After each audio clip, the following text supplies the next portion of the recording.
The cycle of grief, often referred to as the 5 stages of grief, was originally introduced by Elizabeth Kubler-Ross in her 1969 book On Death and Dying. It describes a series of emotional stages people may go through when dealing with loss, especially the death of a loved one. However, it has since been applied to many forms of grief, such as breakups, job loss, serious illness, or any major life change.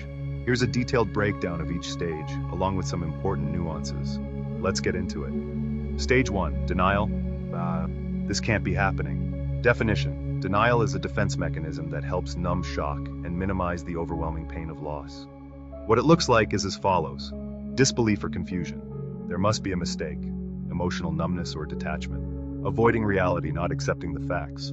Going through the motions without connecting emotionally. Purpose. It buys time for the mind to adjust to the new reality.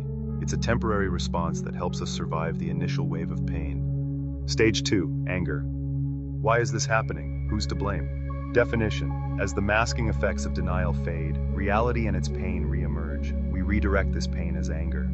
What it looks like can include blaming others, doctors, God, family, even the deceased. Irritability, frustration, or rage. Resentment toward those who seem unaffected. Feeling abandoned or betrayed. Purpose. Anger gives structure to the emotional chaos. It's an anchor, even if it doesn't always feel constructive. Stage 3, bargaining. If only. What if? Definition: in this stage, people attempt to regain control or prevent further loss through negotiation, often with a higher power or fate. What it looks like can present as mental negotiation.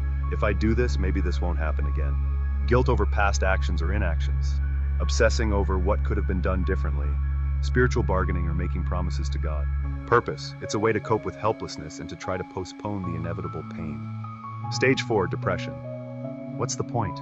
Definition: as the reality of the loss truly sinks in, sadness and regret take over. What it looks like on us physically: profound sadness and crying spells. Withdrawal from life and social activities. Fatigue or changes in sleep appetite. Feelings of emptiness, hopelessness, or despair. There are 2 types of grief-related depression. Reactive depression, in response to the circumstances. Preparatory depression, in response to the reality of permanent loss. Purpose: depression is a natural response to significant loss. It's not a mental illness in this context. It's part of the healing. Stage 5, acceptance. It's going to be okay. Definition: acceptance doesn't mean you're okay with the loss. It means you've accepted the reality and are learning to live with it. What it looks like will show us. Finding ways to move forward while still honoring the loss. Re-engaging with life in new ways. Experiencing more good days than bad. Understanding the pain will come and go. Purpose: it's about adjusting to life without what was lost, integrating grief into a new normal. Important notes on the grief cycle. Non-linear. These stages don't occur in a strict order. People often move back and forth, skip stages, or revisit them. Individual experience. Everyone grieves differently depending on their personality, culture, the nature of the loss, and other factors. Other models exist. Later models expand on Kubler-Ross's work, such as the 7 stages of grief adds shock and guilt. The dual process model, oscillation between loss-oriented and restoration-oriented coping. Worden's tasks of mourning, a task-based approach to healing.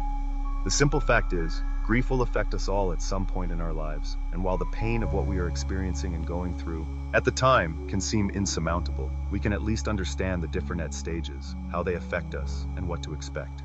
Understanding grief will help us to make sense of the situations we face. Time, great family, and friends will take care of the rest. There are some useful links in the description for you to use to explore this topic further.